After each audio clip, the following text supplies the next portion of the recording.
ফেব্রুয়ারিতে নির্বাচন নিয়ে আর কোনো সংশয় নেই বলেছেন মির্জা ফখরুল। জানাবো বিএনপি ও জামায়াতের টানাপোড়েন, এনসিপির ভাবনায় নতুন মোর্চা। আরো জানাবো হিন্দু সম্প্রদায়কে দুর্গাপূজার শুভেচ্ছা জানালেন জামায়াত আমির। এবং সর্বশেষ জানাবো বিআর পদ্ধতি ছাড়া নির্বাচন করতে দেওয়া হবে না। দর্শক শুনছিলেন সংবাদ শিরোনাম, এখন বিস্তারিত। ফেব্রুয়ারিতে নির্বাচন নিয়ে আর কোনো সংশয় নেই বলেছেন মির্জা ফখরুল। বিএনপির মহাসচিব মির্জা ফখরুল ইসলাম আলমগীর বলেছেন, আমরা যারা রাজনৈতিক দলগুলো আছি নির্বাচন নিয়ে আমাদের কোনো রকমের সংশয় নেই। উই আর কনফিডেন্স যে 26 ফেব্রুয়ারিতে নির্বাচন হবে। শুক্রবার জাতিসংঘের প্রধান উপদেষ্টা ডক্টর মোহাম্মদ ইউনূসের বক্তব্যের পর সাংবাদিকদের প্রশ্নের জবাবে এসব কথা বলেন তিনি। মির্জা ফখরুল ইসলাম আলমগীর বলেন, নির্বাচন নিয়ে জাতিসংঘের প্রধান উপদেষ্টার বক্তব্য যথেষ্ট জোরালো ছিল। নির্বাচনের ব্যাপারে গত কিছুদিন ধরে তিনি যে কথাগুলো বলে আসছেন, এ ব্যাপারে আমাদের অন্তত কোনো সংশয় নেই। আমরা যারা রাজনৈতিক দলগুলো আছি আমাদের কোনো রকমের সংশয় নেই। উই আর কনফিডেন্স যে 26 ফেব্রুয়ারিতে নির্বাচন হবে। এই সময় উপস্থিত ছিলেন বিএনপির ভারপ্রাপ্ত চেয়ারম্যান তারেক রহমানের পররাষ্ট্র উপদেষ্টা হুমায়ুন কবির। ফেব্রুয়ারিতে নির্বাচনের জন্য জামায়াতে ইসলামী প্রস্তুতি নিচ্ছে বলে জানিয়েছেন দলটির নায়েবে আমির সৈয়দ আব্দুল্লাহ মোহাম্মদ তাহের। শুক্রবার নিউ ইয়র্কে ম্যানহাটনের গ্র্যান্ড হায়াত হোটেল সাংবাদিকদের সঙ্গে আলাপকালে তিনি এই কথা বলেন। ফেব্রুয়ারিতে নির্বাচনের বিষয়ে সাংবাদিকদের প্রশ্নের জবাবে আব্দুল্লাহ মোহাম্মদ তাহের বলেন, ফেব্রুয়ারিতে নির্বাচন একটি সম্ভাব্য তারিখ ঘোষণা করা হয়েছে। আমরা সবাই এর সঙ্গে একমত। আমরাও ফেব্রুয়ারিতে নির্বাচনের প্রস্তুতি নিচ্ছি, কিন্তু তার আগে কিছু বিষয় আছে গুরুত্বপূর্ণ যেগুলোকে সমাধান করা দরকার। যেমন জুলাই সনদ, এটির বিষয়ে আমরা একমত হয়েছি, কিন্তু সেটি বাস্তবায়নে না হলে সেখানে একমত হওয়ার কোনো বাস্তবতা নেই। তিনি বলেন, প্রধান উপদেষ্টা জাতিসংঘের যে বক্তব্য দিয়েছেন সেখানে নির্বাচন বিষয়ে তিনি যা বলেছেন সেটার সঙ্গে দ্বিমত করার কোনো কারণ আমরা দেখছি না। বিএনপি ও জামায়াতের টানাপোড়েনের, এনসিপির ভাবনায় নতুন মোর্চা। এনসিপি আগামী নির্বাচনে একা নাকি জোটগতভাবে অংশ নেবে, বিএনপি বা জামায়াতের আসন সমঝোতায় যাবে নাকি আলাদা জোট করবে, এই নিয়ে রাজনীতিতে নানা আলোচনা রয়েছে। দলটির ভেতরে সূত্রগুলো বলছে, বিএনপি ও জামায়াত ইসলামী দুই দলের সঙ্গেই জাতীয় নাগরিক পার্টির যোগাযোগ রয়েছে, কিন্তু পথ চলার শুরুতেই দলটি কোনো বড় দল বা মতের ট্যাগ গায়ে লাগাতে চায় না। তার মধ্যপন্থী দল হিসেবে নিজেদের পরিচিত দাঁড় করিয়ে একটি স্বতন্ত্র অবস্থান তৈরি করতে চায়। এমন চিন্তা থেকে সমমাননা বা কাছাকাছি মনোভাবের বিভিন্ন দলকে নিয়ে পৃথক নির্বাচনী মোর্চা করার কথা ভাবছেন তারা। এনসিপির গুরুত্বপূর্ণ 3 জন নেতা প্রথম আলোকে বলেছেন, তারা তৃতীয় একটি জোট বা সমঝোতায় থাকতে চান, তবে নির্বাচনে কোথাও কোথাও বিএনপি ও জামায়াতের সঙ্গে আসন ভিত্তিক সমঝোতা হতে পারে। পথ চলার শুরুতেই এনসিপি কোনো বড় দল বা মতের ট্যাগ গায়ে লাগাতে চায় না। তারা মধ্যপন্থী দল হিসেবে নিজেদেরকে পরিচিত দাঁড় করিয়ে একটি স্বতন্ত্র অবস্থান তৈরি করতে চায়। জাতীয় ঐক্যমত্য কমিশনের সংস্কারের বিভিন্ন আলোচনায় অনেকটা কাছাকাছি অবস্থানে ছিল জামায়াত ও এনসিপি। জুলাই সনদ বাস্তবায়নের পদ্ধতি নিয়েও এই দুই দলের অবস্থান বিএনপির চেয়ে ভিন্ন। এছাড়া এনসিপির সঙ্গে জামায়াতের এক ধরনের সুসম্পর্ক নিয়েও রাজনৈতিক অঙ্গনে আলোচনা আছে। কিন্তু চলতি মাসে কিছু অভিন্ন দাবিতে জামায়াত ইসলামী আন্দোলন সহ 7টি রাজনৈতিক দলের আন্দোলনে এনসিপি যুক্ত না হওয়ায় এই নিয়ে ভিন্ন আলোচনা তৈরি করেছে। সংসদের উভয় পক্ষে সংখ্যানুপাতিক প্রতিনিধিত্ব পদ্ধতিতে নির্বাচন সহ বিভিন্ন দাবিতে এই আন্দোলনে এনসিপিকেও রাখার চেষ্টা ছিল। এনসিপির এক শীর্ষ নেতার বাসায় জামায়াত সহ সংশ্লিষ্ট অন্য দলগুলোর নেতারা বৈঠকও করেছেন, কিন্তু শেষ পর্যন্ত এনসিপি এই আন্দোলনে যায়নি। এই আন্দোলনে এনসিপি কেন যায়নি সে বিষয়ে 19 সেপ্টেম্বর দলের আহ্বায়ক নাহিদ ইসলাম সাংবাদিকদের বলেন, তারা সংসদের নিম্নকক্ষে পিআর পদ্ধতি চান না, শুধু উচ্চকক্ষে পিআর চান। এছাড়া তারা মনে করেন এখনো সম্পূর্ণভাবে ঐক্যমত্য কমিশনকে প্রত্যাখ্যান করে রাজপথে যাওয়ার সময় আসেনি। ঐক্যমত্য কমিশনের আলোচনা চলমান থাকা অবস্থায় 7 দলের আন্দোলনে যাওয়ার বিষয়ে নাহিদের বক্তব্যের সঙ্গে বিএনপি স্থায়ী কমিটির সদস্য সালাউদ্দিন আহমেদের একটি বক্তব্যের সাদৃশ্য আছে। 15 সেপ্টেম্বর তিনি প্রথম আলোকে বলেন, জুলাই সনদ বাস্তবায়নের পদ্ধতিতে কি হবে তা এখনো ঠিক হয়নি। এই নিয়ে রাজনৈতিক দলগুলোর সঙ্গে জাতীয় ঐক্যমত্য কমিশনের আলোচনা অব্যাহত আছে। এই অবস্থায় রাস্তায় কর্মসূচি দেওয়া অনেকটা স্ববিরোধিতা। হিন্দু সম্প্রদায়কে দুর্গাপূজার শুভেচ্ছা জানালেন জামায়াত আমির। শারদীয় দুর্গা উৎসব উপলক্ষে হিন্দু সম্প্রদায়কে শুভেচ্ছা জানিয়েছেন বাংলাদেশ জামায়াত ইসলামের আমির ডক্টর শফিকুর রহমান।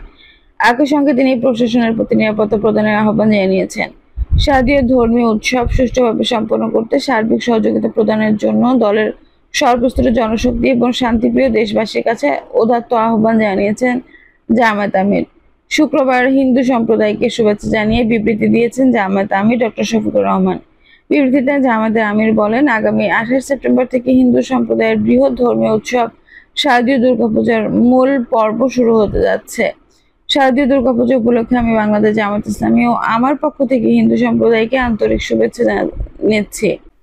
জানাচ্ছি। তিনি আরো বলেন, সারা দুনিয়ায় বাংলাদেশ সাম্প্রদায়িক সম্প্রীতির রোল মডেল হিসেবে অবহিত এবং প্রশংসিত। আমাদের প্রিয় জন্মভূমি বাংলাদেশে মুসলিম, হিন্দু, বৌদ্ধ, খ্রিস্টান সহ সব সম্প্রদায়ের মানুষ সম্পূর্ণ স্বাধীনভাবে নিজ নিজ ধর্ম সহ নানা আচার অনুষ্ঠান, উৎসব মুখর ও শান্তিপূর্ণ পরিবেশে যুগ যুগ ধরে পালন করে আসছে। এমন শান্তিপূর্ণ সহাবস্থানের নজির তামাম দুনিয়ার ইতিহাসে বিরল।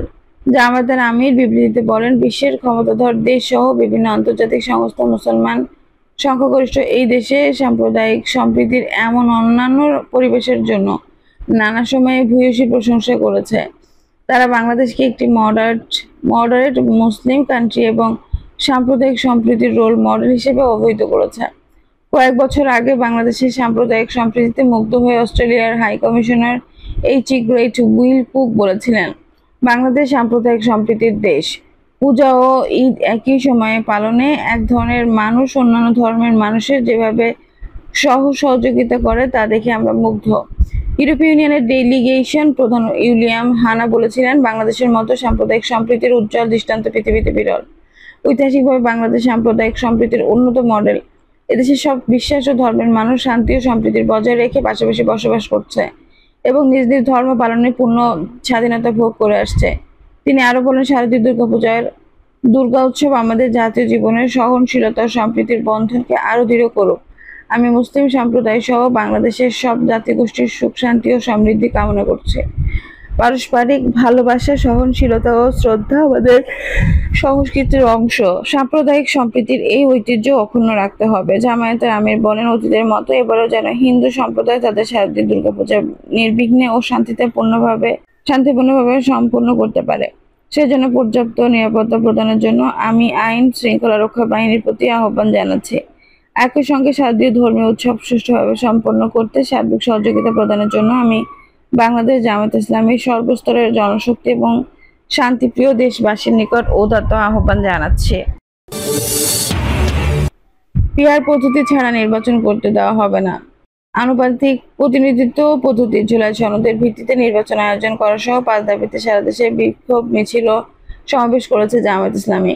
গতকাল শুক্রবারের কর্মসূচিতে দলটির নেতারা বলেছেন, জুলাই আন্দোলনের মাধ্যমে এই সরকার গঠিত হয়েছে, তা জাতীয় সংসদ নির্বাচনের আগে জুলাই সনদ বাস্তবায়ন করতে হবে।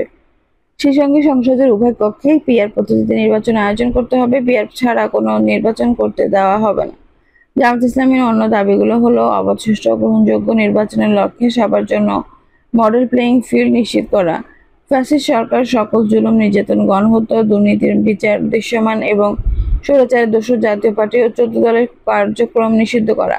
কেন্দ্রীয় কর্মসূচির অংশ হিসেবে 5 দাবিতে যশোরের বিক্ষোভ মিছিল ও সমাবেশ করেছে জামায়াত। শুক্রবার বিকেলে শহরের ঈদগাহ মোড় থেকে একটি বিক্ষোভ মিছিল বের হয়। এর আগে ঈদগাহ মোড়ে সংক্ষিপ্ত সমাবেশ করেন দলটির নেতাকর্মী। সমাবেশে জেলা জামায়াতের আমির অধ্যাপক গোলাম রাসূল বলেছেন, ফ্যাসিবাদী প্রথা দূর করে গণতন্ত্র প্রতিষ্ঠা করতে হলে পিআর পদ্ধতিতে নির্বাচন ছাড়া কোনো বিকল্প নেই। অথচ একটি রাজনৈতিক দল এখনো পিআর পদ্ধতি নির্বাচন সম্পর্কে অজ্ঞ। আমরা মনে করি তারা রাজনীতিভাবে এখন অপরিপক্ক।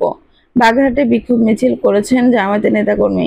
বিকেলে সদর জেলা ও বাগেরহাট পৌর জামায়াতের উদ্যোগে শহরের দর্শনী ট্রাফিক মোড় থেকে মিছিল শুরু হয়ে শহরের বিভিন্ন সড়ক প্রদক্ষিণ করে পুনরায় দর্শনী মোড়ে এসে শেষ হয়।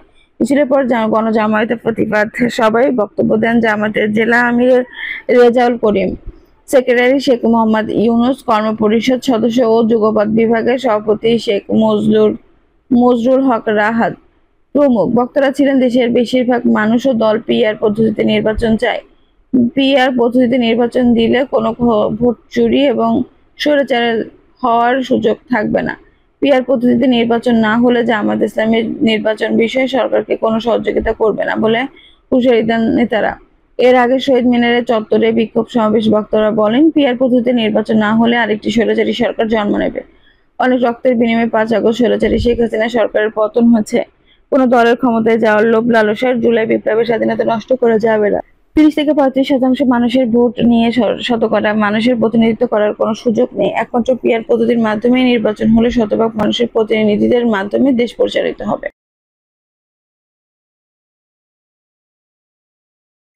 দর্শক, এই ছিল এখনকার সর্বশেষ সংবাদ। নিশ্চয়ই ভালো লাগলো, অবশ্যই একটা লাইক দিন, কমেন্টে আপনার মূল্যবান মতামত জানান। সবসময় আমাদের পাশে থাকতে সাবস্ক্রাইব করে বেল বাটনটি অন করে রাখুন। ধন্যবাদ।